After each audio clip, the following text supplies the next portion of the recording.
ನಮಸ್ಕಾರ ಸ್ನೇಹಿತರೆ, ನಮ್ಮ ಕಬ್ಬು ಕೃಷಿ ಸರಣಿಗೆ ನಿಮಗೆ ಸ್ವಾಗತ. ಕಬ್ಬು ಕರ್ನಾಟಕದ ಅತ್ಯಂತ ಪ್ರಮುಖ ಬೆಳೆಗಳಲ್ಲಿ ಒಂದಾಗಿದೆ.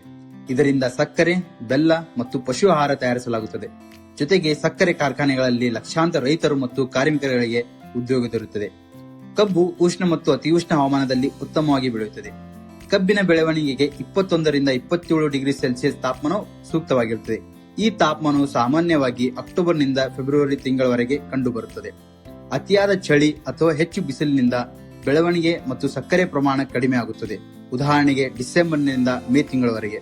ಕಬ್ಬು ಬೆಳೆಗೆ ಸುಮಾರು 1000 ರಿಂದ 1700 ಮಿಲಿಮೀಟರ್ ವರೆಗೆ ಮಳೆ ಅಗತ್ಯವಿರುತ್ತದೆ. ಅದರ ಜೊತೆಗೆ ನೀರಾವರಿ ಕೂಡ ಅಗತ್ಯವಾಗಿದೆ. ವಿಜಯಪುರ, ಬಾಗಲಕೋಟೆ, ಕಲಬುರಗಿ ಹಾಗೂ ಮಂಡ್ಯ ಜಿಲ್ಲೆಯ ಪ್ರದೇಶಗಳಲ್ಲಿ ಉತ್ತಮ ಗುಣಮಟ್ಟದ ಕಬ್ಬು ಬೆಳೆಯುತ್ತದೆ. ಕಡಿಮೆ ಮಳೆಯಾಗುವ ಪ್ರದೇಶಗಳಲ್ಲಿ ನೀರಾವರಿ ತುಂಬಾ ಅಗತ್ಯವಾಗಿರುತ್ತದೆ. ಹಾಗಾಗಿ ಕರ್ನಾಟಕದ ಅನೇಕ ರೈತರು ಕಾಲುವೆ, ಬಾವಿ ಹಾಗೂ ಹನಿ ನೀರಾವರಿ ಪದ್ಧತಿಯನ್ನು ಬಳಸುತ್ತಾರೆ.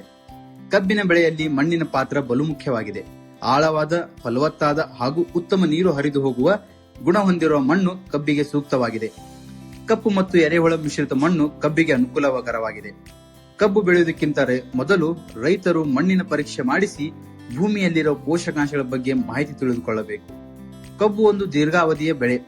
ಕಬ್ಬು ನೆಟ್ಟ ನಂತರ 10 ರಿಂದ 18 ತಿಂಗಳು ಬೇಕಾಗುತ್ತದೆ. ಆದರೆ ಸರಿಯಾಗಿ ನಿರ್ವಹಣೆ ಮಾಡಿದ್ದಲ್ಲಿ ಉತ್ತಮ ಇಳುವರಿ ಪಡೆಯಬಹುದು.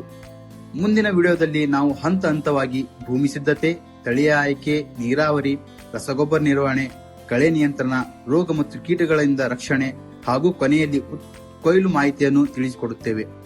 ಕಬ್ಬಿನ ಇನ್ನಷ್ಟು ಮಾಹಿತಿ ತಿಳಿದುಕೊಳ್ಳಲು planetai.farm.ai ಚಾನೆಲ್ ಅನ್ನು ಸಬ್ಸ್ಕ್ರೈಬ್ ಮಾಡಿಕೊಳ್ಳಿ.